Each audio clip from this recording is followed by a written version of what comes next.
بات بتاؤ، مختلف ٹاک شوز میں، مختلف مجالس میں، محفلوں میں عام طور پر ایک جملہ بولا جاتا ہے کہ میری ناقص رائے میں. سچ سچ بتاؤ کہ تم اس لفظ پر جب کوئی یہ جملہ استعمال کرتا ہے، یہ ترکیب استعمال کرتا ہے، تو تم اس کی بات پہ یقین کرتے ہو کہ یہ یہی کہہ رہا ہے کہ واقعی یہ اپنی رائے کو ناقص سمجھتا ہے؟ اکثر دیکھنے میں تو یہی آیا ہے. عجیجی کا جو مشاہدہ ہے اس حوالے سے بات کرنے لگا ہوں کہ جب یہ ٹاک شوز میں یا کسی محفل میں کوئی یہ کہتا ہے نا کہ آج کل جو رواج ہے، جب کوئی یہ کہتا ہے نا کہ جی میری ناقص رائے میں، اس کے بعد اس کا رویہ ایسا ہوتا ہے کہ آپ سب کی ناقص رائے اور میری رائے سب سے اعلیٰ ہے، خبردار سنو میری بات. نہیں تو دوسری آپشن کیا ہے اس بیچارے کے پاس؟ وہ کیا کہے کہ میری مسلمہ رائے میں؟ یہی کہنا چاہیے، میری ناقص رائے میں. ویسے تو اسے چوپ ہی کہا رہنا چاہیے. یہ کیا بات ہے؟ اور دوسری بات یہ ہے کہ سدھا کہتے جی کہ میری رائے میں. جب کوئی یہ کہتا ہے نا کہ میری ناقص رائے میں، وہ کہتا ہے اس لیے ہے کہ جیسے وہ ذہن میں رکھے ہوئے ہے کہ میری سب سے اچھی رائے ہے. اچھا دوسری بات یہ بتاؤ کہ جب سے یہ ہمارے ہاں الیکٹرانک میڈیا کا ایک فلڈ ہے، ایک فلکس ہے، اس کے بعد سے صرف اینکرز تک یہ بات محدود نہیں ہے، مہمان، شرکاء، بلکہ عام لوگ جو اخبار پڑھتے ہیں، جو ٹاک شوز دیکھتے ہیں یا جو نہیں بھی دیکھتے ہیں، ہر شعبہ زندگی میں تمام لوگ جو ہیں وہ اپنے آپ کو زیادہ شدت کے ساتھ صاحب الرائے نہیں سمجھنے لگ گئے.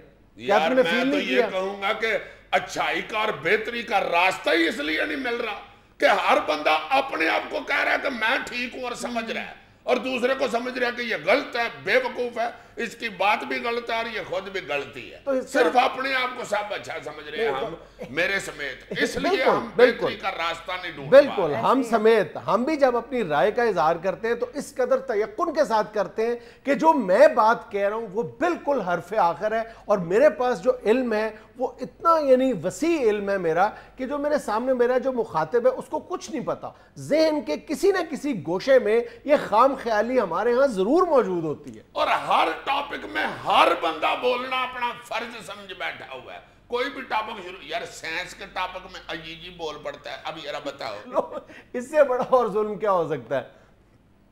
عجیجی پر یا سائنس پر؟ دونوں پر یار. یار ظلم کیا مطلب؟ میں منہ سے شرلے نکالتا ہوں جب بولتا ہوں. یہ کہو کہ چلو یہ کہہ لو کہ اس سے زیادہ بے وقوفی کیا ہو سکتی ہے. ظلم تو نہ کہو یار خدا کے لیے. نہیں یار واقعی تم کبھی اپنے ارد گرد نظر ڈالو، تمہیں ایسے بے شمار لوگ نظر آئیں گے جو باقاعدہ تمام دن اس فکر میں ہلکان نظر آتے ہیں کہ کس طرح دوسروں کو اپنی علمیت سے مروب کیا جا سکتا ہے، یا یہ کہنا چاہیے کہ دوسروں کو اپنی علمیت کی لاٹھی سے ہانکا جا سکتا ہے. اور یہ لوگ اکثر گفتگو کرتے ہوئے یہ ضرور کہتے ہیں تان نہیں پتا بھائی جی میں تان دسنا. بھائی یار تینوں پتا نہیں میں تان دسنا.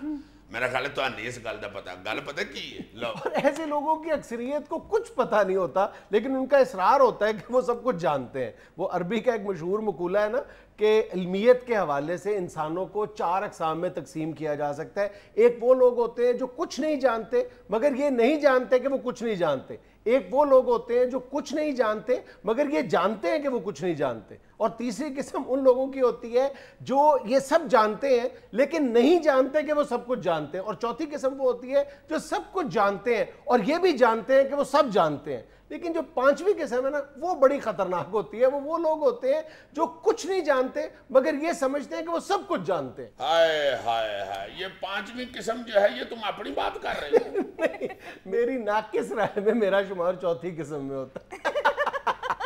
چلو ناقص رائے ہے نا، مجھے تو جو کہے نا کہ میری ناقص رائے ہے میں سمجھ جاتا ہوں کہ ناقص ہی ہے اس کی رائے.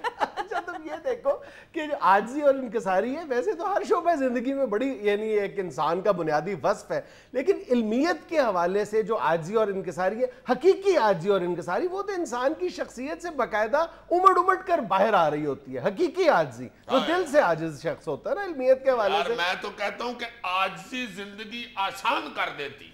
بندے کی زندگی آسان ہو جاتی ہے جو عاجز بندہ ہوتا ہے.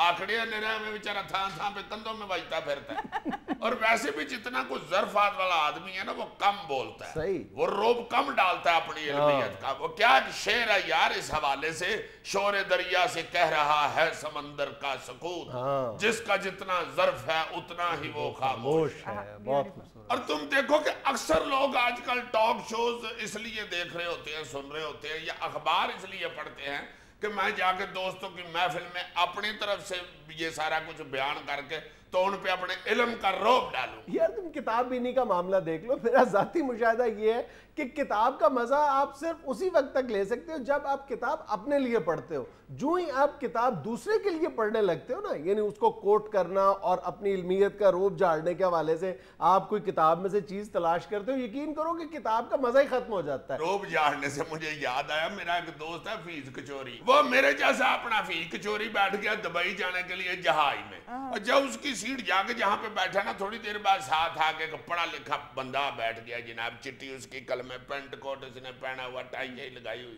اینک اس کی بھی پڑھنے لکھنے والی تھی موٹی میرے جیسی. لو جی کچوری صاحب نے اس پہ اپنا روب ڈالنے کے لیے نا بیوقوفی کی کیا کی کہ انگریزی اخبار لے لیا ایئر ہوسٹس سے اور کھول کے پڑھنے لگ گیا جی, اس کے اوپر ایسے ایسے کر رہا ہے. لو جی تھوڑی دیر بعد اس ساتھ والے بندے کی نظر پڑی, اس نے کہا بھائی جی یہ آپ نے اخبار الٹا پکڑا ہوا ہے. اس کو ایک دم کہتا بھائی جی آپ کو کیا پتا ہے میں اوپر والی خبریں پڑھ رہا ہوں یا نیچے والی, حد ہو گئی ہے آپ والی.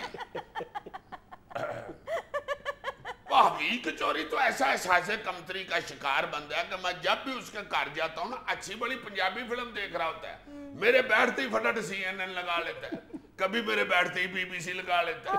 ایک دن میں نے غصے میں آکر کے پہنچ لیا, میں نے کہا بھی کچوری یہ کیا لگا ہوا ہے؟ آگے سے کہتا ہے بھائی یار تکا ہی لگا ہوا ہے.